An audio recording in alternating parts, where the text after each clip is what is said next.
தீர்ப்பு. வாழ்வில் நல்லவர் என்றும் கெடுவதில்லை, இது 4 மறை தீர்ப்பு.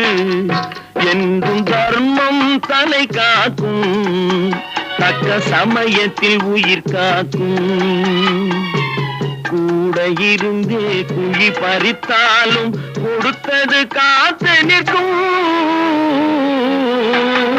செய்த தர்மம் தலை காக்கும், தக்க சமயத்தில் உயிர் காக்கும்.